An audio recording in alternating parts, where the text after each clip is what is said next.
Apakah kamu pernah mendengar istilah BPHTB saat mengurus jual beli rumah atau tanah?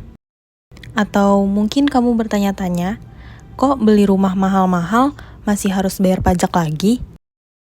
Nah, di video ini kita akan membahas tentang bea perolehan hak atas tanah dan bangunan, atau yang biasa disingkat BPHTB.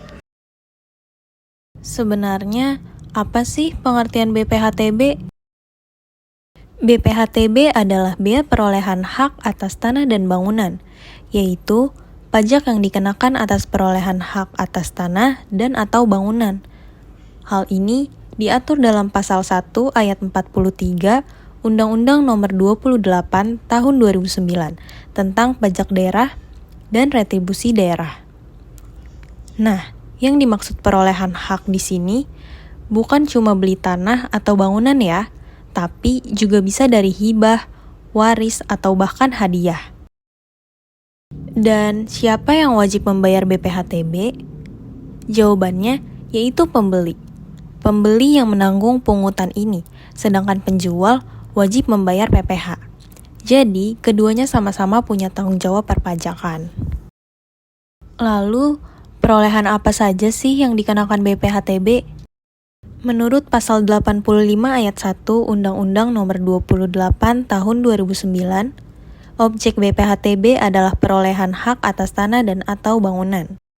Perolehan ini bisa berasal dari banyak hal, seperti jual beli, tukar menukar, hibah dan hibah wasiat, warisan, hadiah, peleburan, pemekaran atau penggabungan usaha, pemasukan dalam perseroan, sampai penunjukan pemenang lelang atau putusan hakim.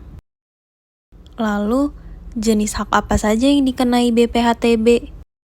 Jenis hak yang menjadi objek BPHTB atau dikenakan BPHTB antara lain adalah hak milik, hak guna usaha, hak guna bangunan, hak pakai, hak milik atas satuan rumah susun, dan hak pengelolaan.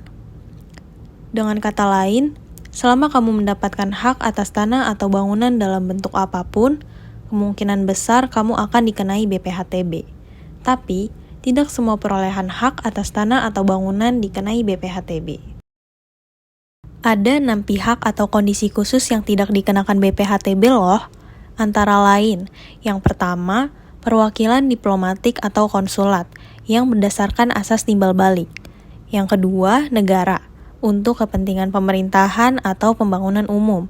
Yang ketiga, organisasi internasional tertentu yang ditetapkan oleh Menteri Keuangan. Yang keempat, perolehan tanpa perubahan nama, seperti konversi hak. Yang kelima, wakaf atau warisan. Dan yang keenam, perolehan yang digunakan untuk kepentingan ibadah. Jadi, kalau kamu menerima tanah dari orang tua lewat warisan, kamu tidak dikenakan BPHTB selama memenuhi syarat-syarat yang berlaku. Selanjutnya, kita akan membahas mengenai dasar pengenaan pajak BPHTB. Yang menjadi dasar pengenaan BPHTB adalah nilai perolehan objek pajak atau yang disingkat dengan NPOP, sesuai dengan ketentuan Pasal 6 UU BPHTB. Selanjutnya terdapat subjek pajak BPHTB. Subjek pajak BPHTB adalah orang pribadi atau badan yang memperoleh hak atas tanah atau bangunan. Berikutnya terdapat tarif BPHTB sesuai Pasal 88 Ayat 1 Undang-Undang PDRD. Tarif BPHTB sebesar 5% dari harga jual yang dikurangi dengan nilai perolehan objek pajak tidak kena pajak atau NPO PTKP. Berikutnya adalah syarat BPHTB. Ketika seseorang melakukan jual beli tanah atau tanah berikut bangunannya, maka persyaratan BPHTB yang harus dipenuhi antara lain: yang pertama, surat setoran pajak daerah atau SSPD BPHTB. Yang kedua, fotokopi surat pemberitahuan pajak terutang atau SPPT PBB untuk tahun yang bersangkutan. Yang ketiga, fotokopi KTP wajib pajak. Yang keempat, fotokopi surat tanda terima setoran STTS atau struk ATM bukti pembayaran pajak bumi dan bangunan untuk 5 tahun terakhir. Yang kelima, fotokopi bukti kepemilikan tanah seperti sertifikat, akta jual beli, letter C, atau GIRIK. Jika Anda memperoleh tanah atau bangunan melalui hibah, waris, atau jual beli waris, maka syarat pengurusan BPHTB pada dasarnya sama seperti perolehan melalui jual beli. Namun, terdapat dua tambahan dokumen yang wajib disiapkan, yakni yang pertama, fotokopi surat keterangan waris atau akta hibah yang menjelaskan dasar perolehan hak atas tanah tersebut.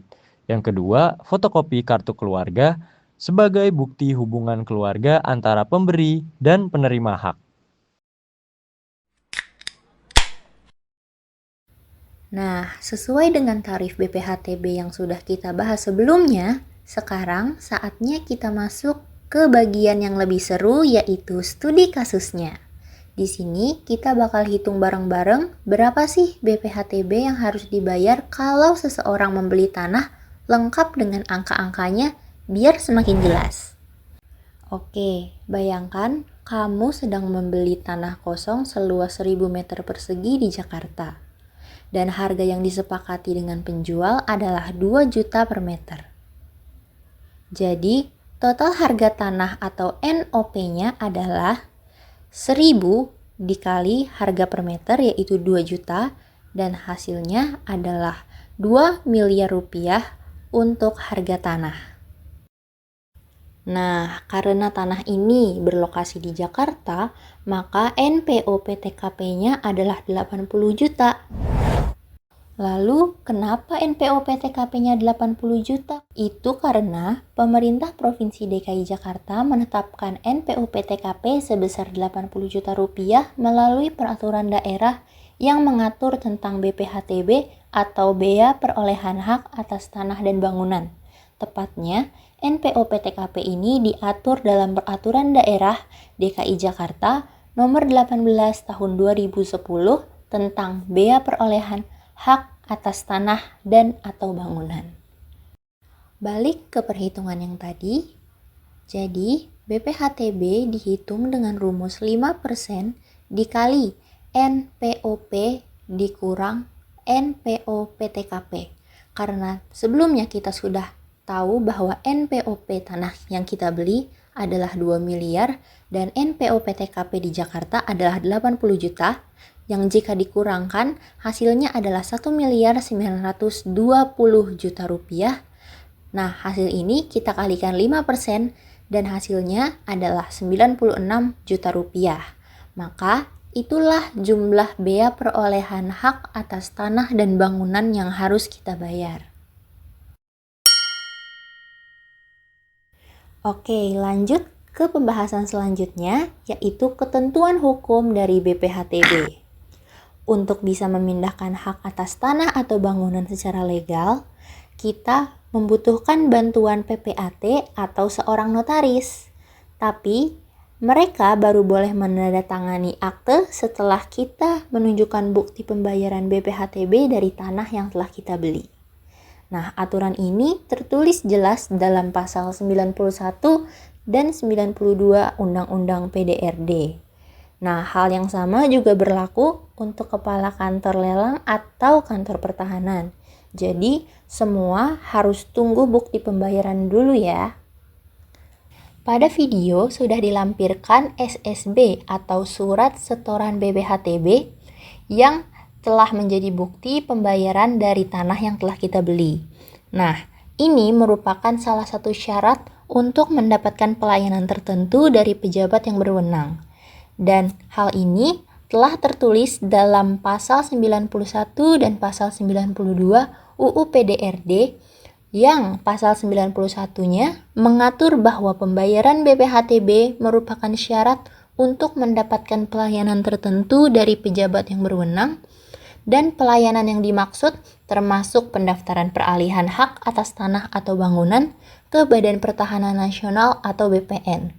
Dan selanjutnya, pasal 92 berbunyi, PPAT atau pejabat lainnya dilarang menandatangani akte yang mengakibatkan perolehan hak atas tanah dan bangunan apabila tidak ada bukti lunas pembayaran BPHTB Dalam hal lain, surat yang telah ada di video yaitu SSB sebagai bukti pelunasan. Dan ini menjadi syarat administratif wajib sebelum akte dapat ditandatangani dan didaftarkan.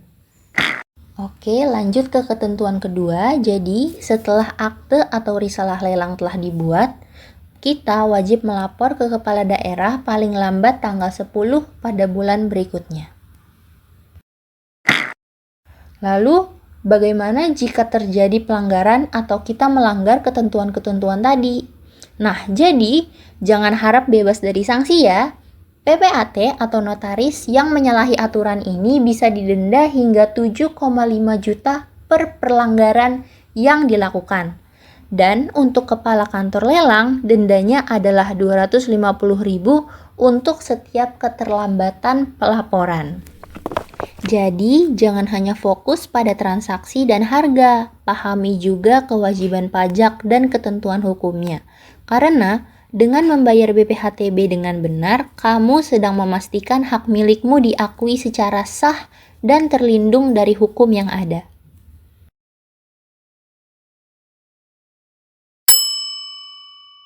Oke, masuk ke pembahasan terakhir kita kali ini, yaitu ketetapan BPHTB.